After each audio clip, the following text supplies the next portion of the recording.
நெல்லையில் குடியரசுத் தலைவர் பிரணாப் முகர்ஜியை முன்னாள் முதலமைச்சர் பன்னீர்செல்வத்தின் ஆதரவு எம்பிக்கள் சந்தித்து பேசியுள்ளனர். சந்திப்பிற்கு பிறகு அவர்கள் செய்தியாளர்களை சந்தித்து வருகின்றனர். அதனை நேரலையில் பார்ப்போம். குடியரசுத் தலைவர் திரு பிரணாப் முகர்ஜி அவர்களை சந்தித்து அவரிடம் ஒரு கோரிக்கை மனுவினை வைத்திருக்கிறோம். மாண்புமிகு இதய தெய்வம் புரட்சித் தலைவி அம்மா அவர்கள் கடந்த டிசம்பர் மாதம் காலமானதை ஒட்டி தமிழகத்திலே அனைத்து இந்திய அண்ணா திராவிட முன்னேற்ற கழகத்தினுடைய அடிமட்ட தொண்டரிலிருந்து தமிழ்நாட்டு மக்கள் முழுவதும் பரவலாக, குறிப்பாக தாய்மார்கள் மனதிலே ஒரு மிகப்பெரிய சந்தேகம் எழுந்துள்ளது. இந்த மரணம் இயற்கையான மரணமா அல்லது வேறு ஏதாவது இதிலே மர்மங்கள் இருக்கிறதா என்று. இதற்கு பல்வேறு அடிப்படை முகாந்திரங்கள் உள்ளன. அனைவருக்கும் தெரியும், மாண்புமிகு அம்மா அவர்களது இல்லத்திலே ஒரு மினி ஹாஸ்பிட்டலே ஐசியூ செட்டப்போட இருக்குது. அதனால் அம்மா இது அப்பப்போது தேவையான மருத்துவ உதவிகள் எல்லாமே அங்கேயே தான் பண்ணிப்பாங்க. 22ஆம் தேதி செப்டம்பர் மாதம் மருத்துவமனை அப்போலோ மருத்துவமனை அனுமதிக்கப்பட்ட பொழுது அவர்களுக்கு நீர்ச்சத்து குறைவாக இருந்தது, காய்ச்சல் இருந்தது, அதனால் அனுமதிக்கப்பட்டார் என்று சொன்னார்கள். ஒரு ஐசியூ செட்டப்பே வீட்டில் வச்சிருக்கச்சே ஒரு காய்ச்சலுக்காகவும் நீர்ச்சத்துக்காகவும் ஆஸ்பத்திரியில் அனுமதிப்பாங்கன்னு சொல்லச்சேயே முதல் சந்தேக பொறி அங்கே வருது. ஆனாலும் இருந்தாலும் அன்றைக்கி ஏதோ அம்மா நல்லா நான் போகிறோம் அப்படிங்கிறதுனால தான் கழகத்தினுடைய தொண்டர்கள்லாம் வேண்டிக்கிட்டு இருந்தாங்க. அது பிறகு 75 நாட்கள் அம்மா ஆஸ்பத்திரியில் இருந்தாங்க. காலையில் இட்லி சாப்பிட்டாங்க, இன்றைக்கி பிசியோதெரப்பி பண்ணாங்க, பண்ணாங்க, ஆலோசனை பண்ணாங்கன்னு பல்வேறு தகவல்களை கொடுத்தாங்களே தவிர அங்கு மருத்துவமனைக்கு சென்ற தலைவர்கள் யாருமே அம்மா அவர்களை நேரடியாக ஒரு முறை கூட, ஒரு க்ஷணம் கூட சந்திக்க முடியவில்லை. நான் ஒரு புற்றுநோய் மருத்துவ நிபுணர், குறிப்பாக இரத்த புற்றுநோய் நிபுணர். அதில் செப்டிசீமியானா என்னன்னு எனக்கு தெரியும். செப்டிசீமியா வந்தால் அதுக்கு என்ன ப்ரிகாஷன்ஸ் எடுக்கணும்னு தெரியும். செப்டிசீமியா வந்தாலே யாருமே பார்க்கக்கூடாது அப்படிங்கிறது கிடையாது. யாராவது ஒருத்தர் 2 பேர் முக்கியமானவங்க. இப்போ உதாரணத்துக்கு அன்றைக்கி பார்த்தீங்கன்னா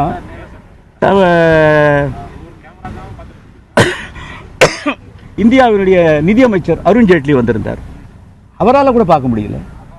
அம்மாவினுடைய அமைச்சரவையிலே 2வது இடத்தில் இருந்த திரு ஓபிஎஸ் அவர்கள், அவர் கூட பார்க்க முடியலை. அதனால் ஒரு செப்டிசீமியா அதனால் பார்க்கக்கூடாதுன்னு சொல்கிறது, செப்டிசீமியா இருந்தால் கூட இன்டென்சிவ் கேரில் இருக்கச்சு தேவையான ப்ரிகாஷன்ஸ் எடுத்துக்கிட்டு அந்த நோயாளிகளை ஒரு சில மணித்துளிகள் பார்ப்பதற்கான அனுமதி நிச்சயமாக எல்லா மருத்துவமனையிலும் உண்டு. அப்போலோ மருத்துவமனையிலும் அதுக்கான அனுமதி உண்டு. ஏன்னா அதுக்கு பக்கத்துலேயே இருந்த அப்போ அட்மிட்டாக இருந்தார். அவங்க வீட்டில் கேட்டாலே சொல்லிவிடுவாங்க, அவர் போய் பார்க்காமையா இருந்தாங்க, ஐசியூவில் இருந்துச்சு. அதனால் யாரையுமே பார்க்க அனுமதிக்கலை. அதனால் 22ஆம் தேதி செப்டம்பர் மாதம் காய்ச்சல் நீர்ச்சத்து குறைவுங்கிறதுனால அனுமதி வச்சாங்க. அதுக்கப்புறம் 75 நாள் யாருமே பார்க்க முடியல, எல்லாம் நல்லா இருக்குன்னு சொல்லிட்டு இருந்தாங்க. திடீர்னு பார்த்தா 4ஆம் தேதி அன்னைக்கு சடனாக ஒரு சிவியர் ஹார்ட் அட்டாக்கு, அதுக்கப்புறம் மேலாத ஒரு சூழ்நிலைக்கு போயிட்டாங்கன்னு சொல்லி 5ஆம் தேதி கதை முடிஞ்சு போச்சு. ஸோ இதில் பல்வேறு குளறுபடிகள் இருக்குது, பல்வேறு சந்தேகங்கள் இருக்குது. எனவே இந்த சந்தேகத்தெல்லாம் போக்குறது தான் அம்மாவுக்கு நாம் செலுத்தக்கூடிய ஒரு அஞ்சலியாக கூட நான் கருதுகிறேன். எனவே ஒரு மிகப்பெரிய தலைவர், 3 முறை ஜெயித்து வந்தவர், 2 முறை தொடர்ந்து ஆட்சிக்கு வந்தவர், மிகப்பெரிய அறுதி பெரும்பான்மை இந்தியாவிலேயே நம்ம 3வது பெரிய கட்சின்னு கொண்டு வந்தவர், அவருடைய மரணம் சர்ச்சைக்குரியதாகவோ அல்லது சந்தேகத்திற்குரியதாகவோ இருப்பது அவருக்கு நாம் செலுத்தக்கூடிய நன்றிக்கடனாக இருக்காது. எனவே தான் இது குறித்து விசாரணை நடத்த வேண்டும். 75 நாள் அப்போலோ மருத்துவமனையிலே அவருக்கு அளிக்கப்பட்ட சிகிச்சைகள் என்ன, அதில் என்னென்ன குறைபாடுகள் இருந்தனவா, அதன் பிறகு செப்டம்பர் 22ஆம் தேதி அன்னைக்கு என்ன நடந்தது போயஸ் வீட்டில், செப்டம்பர் 22ஆம் தேதிக்கு முன்னாடி என்ன மருத்துவ ட்ரீட்மெண்ட் அம்மாவுக்கு கிடைச்சது, இதெல்லாம் ஒரு தீவிரமாக ஒரு விசாரணை பண்ணாதான் உண்மை வெளிச்சத்துக்கு வரும்னு நினைக்கிறோம். அது மாத்திரம் இல்லை, அப்போலோ மெட்ராஸ் ஹைகோர்ட்டில் ஒரு ரிட் பெட்டிஷன் போட்டிருக்காங்க. அதில் அப்போலோ ஹாஸ்பிட்டல் 2 நாளைக்கு முன்னாடி அவங்க அஃபிடவிட்டை தாக்கல் பண்ணியிருக்காங்க. அதில் விட அவங்க என்ன சொல்லியிருக்காங்கன்னா, கடைசியில் எல்லாமே இதுவாக இருந்துச்சு, we decided to allow medical cessation. அதாவது என்னென்னா, இனிமேலுக்கு இதை ரிவைவ் பண்ண முடியாது அம்மாவை, அதனால் ட்ரீட்மெண்ட்டெல்லாம் நிறுத்திக்கலாம், வெண்டிலேட்டர்லாம் எடுத்துடலாங்கிற அந்த ஒரு முடிவு எடுக்கிறது. நார்மலாக அந்த முடிவு எடுக்கிறதுக்கு முன்னாடி ஒரு நோயாளியினுடைய இரத்த சம்பந்தங்கள் அவங்கள கூப்பிட்டு நிலைமையை விவரித்து அவர்கள் சம்மதத்தை பெற்று அந்த சம்மதத்தை எழுத்துப்பூர்வமாக கையொப்பமிட்டு பெற்று அதே போல் ஒரு நிர்வாக பொறுப்பிலே ஒரு பப்ளிக் ஃபிகராக இருக்கக்கூடிய சமயத்தில் சீஃப் செக்ரட்டரி, அம்மாவுடைய அமைச்சரவை நம்பர் 2 இருக்கக்கூடியவர், இந்த மாதிரி இவங்கள்ட்டெல்லாம் பேசி அவங்க கையெழுத்தெல்லாம் வாங்கிக்கிட்டு அந்த முடிவு எடுத்திருக்கணும். அந்த முடிவை அவங்க அப்படி தான் எடுத்தாங்களா தெரியாது. ஏன்னா ரத்த சம்பந்தங்கள் நிச்சயமாக பார்க்கலைங்கிறது எல்லாருக்குமே தெரிஞ்ச விஷயம். அப்போது அந்த சிசேஷன் ஆஃப் இதை ட்ரீட்மெண்ட்டு அந்த முடிவை எடுத்தது யார், அவருக்கு யார் அந்த அதிகாரத்தை கொடுத்தது, இதை பற்றியெல்லாம் விரிவாக ஒரு விசாரணை நடத்தணும். இது இன்னைக்கு இருக்கக்கூடிய மாநில அரசு இந்த விசாரணையை செய்கிறதுக்கு அவங்களுக்கு அதுக்கான தகுதி கிடையாது, யோகியதை கிடையாது. ஏன்னா அது 122 எம்எல்ஏக்களுடைய அரசு தானே ஒழிய தமிழ்நாட்டு மக்களுடைய அரசு இல்லை. எனவே இது குறித்து உண்மை நிலை வரணும்னா ஒரு மத்திய அரசு மூலமாக ஒரு விசாரணை நடத்தப்பட வேண்டும். அது எந்த விதமான விசாரணையாக இருக்கலாம், நீதி விசாரணையாக இருக்கலாம், இல்லை சிபிஐ விசாரணையாக இருக்கலாம், எந்த விதமான அது எந்த மாதிரி விசாரணைங்கிறது மேதகு நம்முடைய குடியரசுத் தலைவர் முடிவு பண்ணி அவர் அதற்கான முயற்சிகளிலே மேற்கொள்ள வேண்டும் என்றுதான் நாங்கள் இன்று அந்த கோரிக்கை மனுவை கொடுத்திருக்கிறோம். நாங்கள் கொடுத்த அந்த கோரிக்கை மனுவை அதை கொடுத்துட்டு நான் அது சம்பந்தமாக அவருக்கு விவரித்து பேசிட்டு இருக்கச்சேயே அந்த மனுவை படித்து அதில் குறிப்பாக பல இடங்களில் அவர் தன்னுடைய பேனாவாலேயே அதை அண்டர்லைன்லாம் பண்ணி ரொம்ப கவனத்தோடு அதெல்லாம் நோட் பண்ணார். நிச்சயம் நான் அது மாத்திரம் இல்லை, நான் அவரை பார்க்கச்சே 2-3 விஷயத்தையும் சொன்னேன். ஏன்னா அம்மா மறைவுக்கு பிறகு அந்த இறுதிச் சடங்குகளும் போது குடியரசுத் தலைவர் இங்கேருந்து ஆல் தி வே சென்னைக்கு வந்தார்.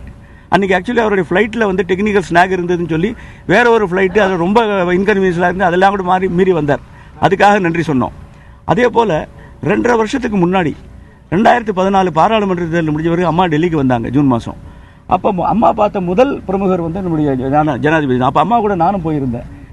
அதுக்கு அந்த கன்வர்சேஷன் முழுக்க அவர் பேசிட்டு நான் அப்போ இருந்தேன். அதனால் அம்மா அவர்களை பற்றி அவருக்கு ஒரு மிகப்பெரிய ஒரு உயர்வான மதிப்பு இருக்கிறது.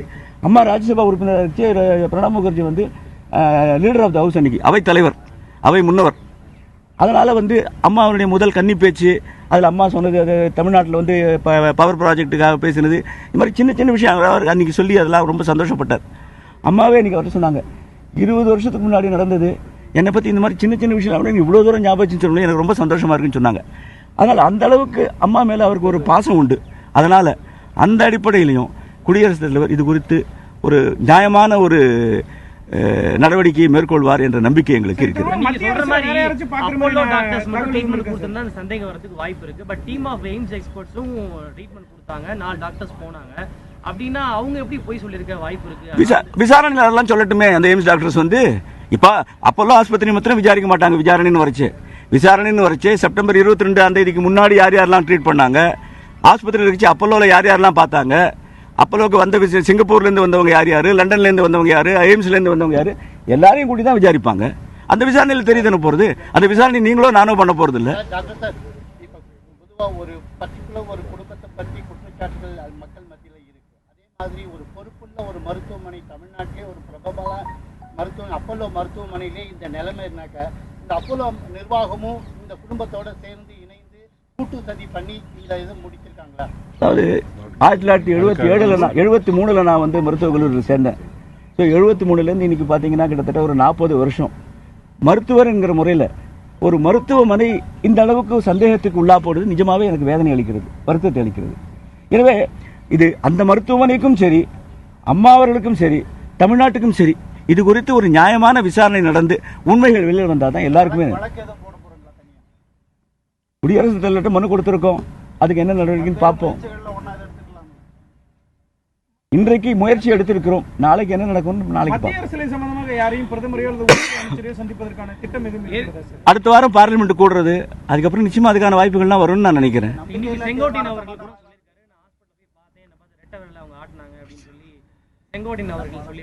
அப்போ இன்ஃபெக்ஷனு செப்டிசீமியா யாருமே பார்க்க கூடாதுன்னு சொன்னது செங்கோட்டையனுக்கு பொருந்தலையா? இப்போ செங்கோட்டையன் மாத்திரம் தனியா அவருக்கு ஒரு ஸ்பெஷல் இம்யூனிட்டி இருக்குதா அவருக்கு? மற்றவங்களுக்கு அருண்ஜேட்லிக்கு இல்லாத இம்யூனிட்டி, ஓபிஎஸ்க்கு இல்லாத இம்யூனிட்டி செங்கோட்டையனுக்கு மாத்திரம் வந்துடுதா? ஒரு அமைச்சர் எந்த அளவுக்கு திறந்தாண்டு பொய் சொல்வாருங்கிறதுக்கு இதை விட வேற. இன்னைக்கு நீங்க அதிமுக எம்பிக்கள் 12 பேர் அம்மாவுக்கு நியாயம் கிடைக்கும், தமிழ்நாட்டு மக்களுக்கு ஒரு தீர்வு போல இறங்கி இருக்கீங்க. இதுல உங்களோட டெப்டி சபாநாயகருக்கு துணை சபாநாயகர் வந்து ஒரு கொடுங்கோலுக்கு இல்லை ஒரு சதி செய்த கும்பலுக்கு தலைமை ஏற்று போது அவரை வந்து அந்த பதவியில் இருக்கிறதுக்கு அவர் தகுதியை உள்ளவரா இல்லை அவர் அந்த பதவியிலேருந்து இறக்கணும்னு நீங்கள் ஏதாவது ஒரு பாராளுமன்றத்தில் ஏதாவது நடவடிக்கை? அதாவது இதை பற்றிலாம் நான் வந்து தனிநபர் விமர்சனங்கள், ஏன்னா நான் அவர் மாதிரி நான் கீழே இறங்கி வர முடியாது. எனக்கு வந்து யாராவது ஒருத்தர் நான் எதிரின்னு கருதுன்னு வச்சா கூட அந்த எதிரியாகிறது கூட ஒரு தகுதி வேணும். அந்த தகுதியெல்லாம் அவருக்கெல்லாம் இருக்கிறதா நான் கருதலை.